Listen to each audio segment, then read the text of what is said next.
Bonjour et bienvenue à tous sur cette nouvelle vidéo. Alors aujourd'hui on va parler un petit peu de la saison 3 à l'occasion du fait que nous avons l'événement de Valhalla. Donc du coup, voilà pour toujours. Donc du coup pour le moment il y a le prix des événements est réduit et on gagne plus de trucs. Donc c'est que du bénéf. Alors du coup aujourd'hui je vais vous montrer l'étape 10 de la province 21. Donc du coup qui est sympa vu qu'on va avoir du coup 3 boss sur le même événement difficile. Du coup, ça peut être potentiellement assez intéressant à montrer. Pour ça, je me suis dit que ça pourrait être assez sympa du coup de prendre la vidéo. Du coup, nous avons Eldoun qui inflige 200% de dégâts à un ennemi et aux ennemis proches et qui fait un léger debuff de mana. C'est parce que dans l'ennemi, le boss il est au niveau 1, mais lorsqu'il est au niveau 8, il inflige moins 20% de régène, je me rappelle si je ne dis pas de bêtises. Donc pour un 3 étoiles, c'est assez sympathique.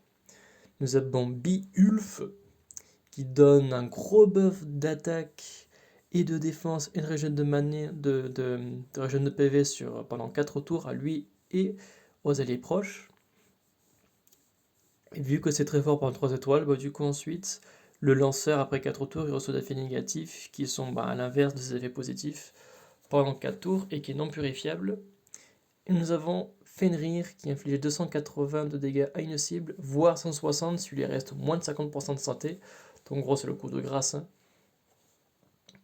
Sachant qu'il gagne une quantité de mana pour chaque ennemi ou sbire tué lors de sa frappe, et qu'il gagne 50% de points de vie en proportion aux dégâts qu'il inflige. Donc c'est assez sympathique. Alors nous allons partir sur une équipe de ce genre. Alors Frost, parce que du coup les sbires ça donne pas mal de survivabilité, en plus de faire un petit peu plus d'attaque. Mais les sbires j'aime surtout pour leur survivabilité, donc j'aime beaucoup, qui est en rapide en plus, donc c'est très bien. Maligna parce qu'elle a la probabilité de fortement baisser la défense des ennemis pendant 3 tours. Donc c'est vrai que c'est une chance sur 3, mais ça reste assez bien. Faline parce qu'elle va débuffer le mana de plusieurs ennemis de 64%, en plus de faire des dégâts considérables avec les emblèmes en max, donc elle est vraiment très forte. Melendor bien sûr, le soin qui est indispensable, avec un peu de défense. Et Wukong qui a un petit plus, je pourrais le remplacer facilement je pense par exemple par Yang ou encore par Proté qui bloque la génération de mana. Moi, en général, je prends Wukong parce que vu qu'il a un grand buff d'attaque, du coup, ça fait que les événements sont plus rapides. Hop, alors c'est parti. On va profiter de présenter un petit peu la saison 3. Hop, alors c'est le coup qui est juste en dessous, nickel. Alors du coup, l'événement, la chose spéciale de la saison 3, c'est que la saison 1 et la saison 2, le plateau de jeu il est pareil. La saison 3, il y a des pierres, des runs, appelez-les comme vous voulez. Une fois qu'ils apparaissent, on ne peut pas les toucher, on ne peut pas les déplacer. Comme ça dit, les pierres uniques, alors planifiez vos mouvements avec soin. Mais ce qui est bien, c'est que du coup, ça fait des complications sur le plateau de jeu, mais en même temps, ça donne des effets qui sont intéressants. Ou lorsqu'on arrive à briser une pierre unique de glace, ça réduit la défense ennemie. Une pierre unique de nature, ça donne un petit régène de mana. Pierre unique de poisson, ça inflige des dégâts poison pour tous les ennemis pendant 3 tours, si je me rappelle bien. Les dégâts en feu, pareil, mais dégâts de brûlure. Et en jaune, du coup, de la régénération de mana qui est de plus 24%. C'est-à-dire, là par exemple, là, vu que là j'en ai un, ça tombe bien. Ben, moi je préfère le commando 3, mais vous voyez que je ne peux pas le bouger. Lui non plus, personne ne peut bouger. Par contre, pour les activer du coup, là je vais du coup baisser cette tuile. Ça va faire que là la pierre unique a pu s'activer et donc disparaître. Et là, du coup un deuxième pour le coup. Et du coup voilà, ça fait 104 dégâts de poison sur 3 tours, parce que là il y a un tour qui vient de passer, donc là c'est 2 tours de plus. Et là c'est plus 28 pardon, génération de mana pendant 2 tours. Ce qui fait que par exemple là je vais faire un match de 5 et la Frost en toute logique, j'y aurais cru, mais là il est pas loin d'être au maximum.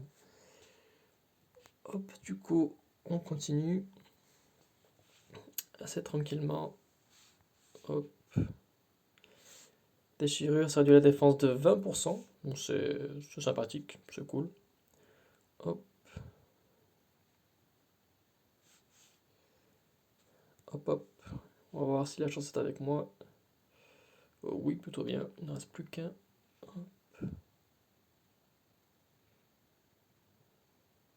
Hop hop hop. Yes. Quand ça fait ça, c'est beau. Hop. Quand j'arrive à avoir le debuff de moins 54% d'attaque avec le buff de Wukong qui donne plus 185% d'attaque et que je touche l'ennemi, ça fait. C'est très joli à voir. Du coup, quand ça arrive, bah, bien sûr, eh ben, je suis content. Voilà. Hop. La guérison, c'est 104 générations de régène de PV par tour, sachant que ça, c'est quelque chose, c'est des chiffres qui sont fixes. C'est-à-dire que les valeurs des pierres uniques, lorsqu'elles sont activées, ne changent pas par rapport à votre niveau. C'est des valeurs qui sont toujours identiques. Donc, au moins, ce que vous voyez là dans la démonstration, c'est quelque chose qui ne changera pas. Hop, adieu le mana rouge.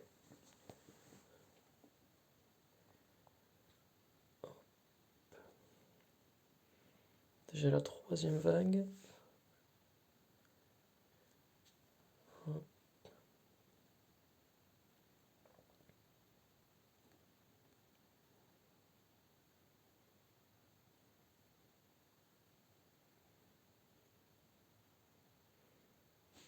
Hop.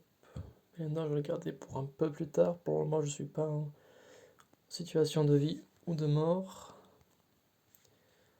Hop, hop.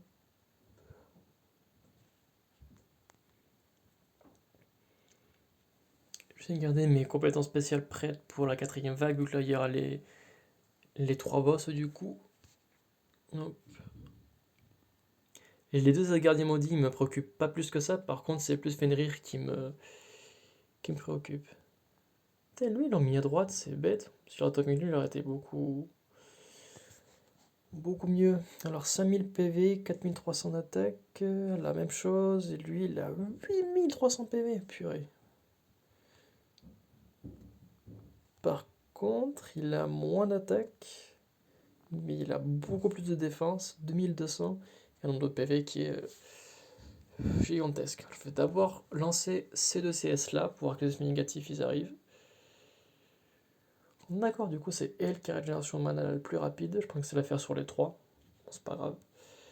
Et là, du coup, on commence à s'amuser et à les dégommer. Youhou. Ce qui cogne. 533. C'est pas mal. La lesbienne, ça fait du bien. C'est pour tenir un peu plus longtemps. Hop. 620 qui cogne pas mal. Oup. Le téléphone est en train de mourir. Mais bon, il va tenir le temps du combat largement.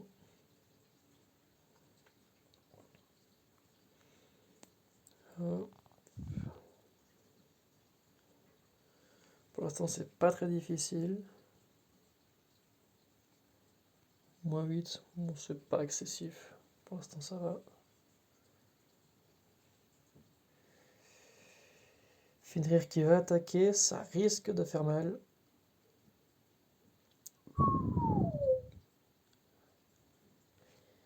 Il n'y est pas allé de main morte. Alors, hop, hop, hop. Je tiens mon healer, parce que s'il meurt, je vais pas faire long feu. Faut qu'il reste avec moi. Hop, hop. Bouclier mana, yes. Purée, il cogne pas mal quand même.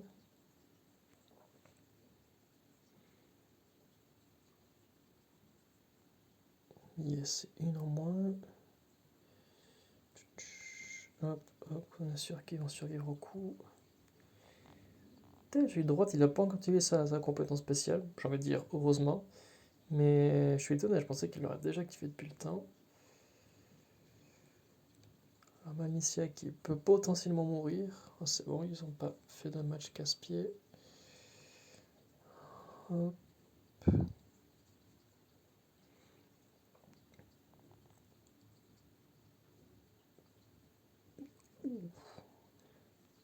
Heureusement que j'avais mes trois sbires, parce que les trois, quand Comme fois, c'est les 3 sbires, le premier il a genre 200, l'autre 300, l'autre 400, donc ça m'a fait indirectement 1000 PV de plus. Donc là, ça. Oh la vache, ça cogne sévère. Alors là, qu'est-ce qui va se passer? Ok, plus 30% de défense, il gagne des PV. Alors, on va faire ça. Comme ça, Melentor, il est prêt. On va s'enlever ses effets positifs et il va se calmer. Voilà. Il ne reste plus que le grand méchant loup. Hop, hop.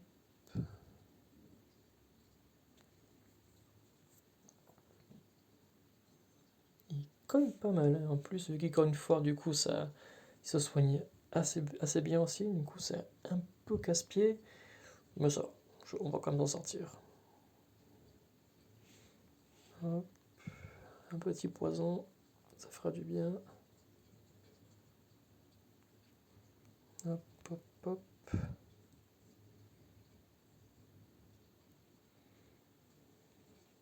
Voilà. Hop, hop, hop.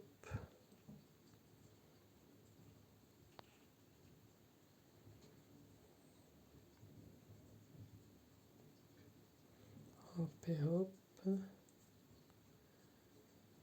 De rien, il ne reste plus que 1500. Comparé aux 8000 qu'il avait, c'est déjà vachement mieux.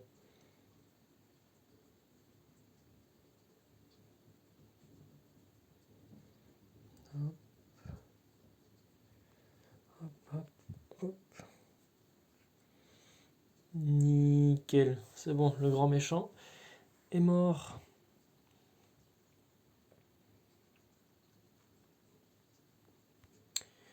Voilà, ça fait toujours plaisir. Du coup, j'ai fini Niflheim, je suis maintenant à Helheim Truc. Je vais peut-être essayer de finir Helheim avant la fin de Voilà pour toujours. Ensuite, la prochaine fois, je vais finir celui-là, la prochaine fois celui-là, et ensuite, j'achèverai le monde. Je pense que je vais faire comme ça. Je crois que j'ai de quoi faire une invocation, normalement, si je dis pas de bêtises. Juste que les héros qui sont ne m'intéressent pas plus que ça.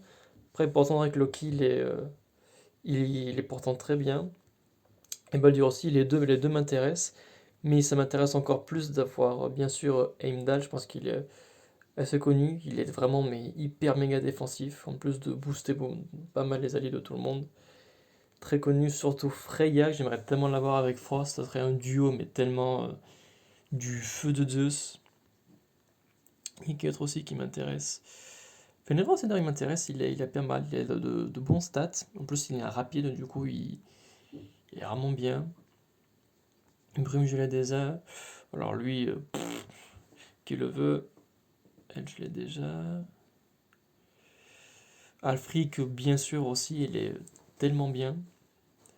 Enfin, les rois un peu classiques que tout le monde va avoir. Je suis en train d'y réfléchir. Il y en a d'autres.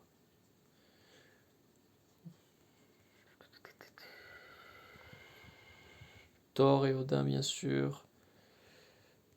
Et Frigg. Enfin, un peu les héros 3 étoiles, un peu que tout le monde aime bien. Après, bon, ceux qui sont la une, la probabilité, elle n'est pas excessivement plus élevée, mais quand même, je vais quand même attendre, histoire de maximiser mes chances.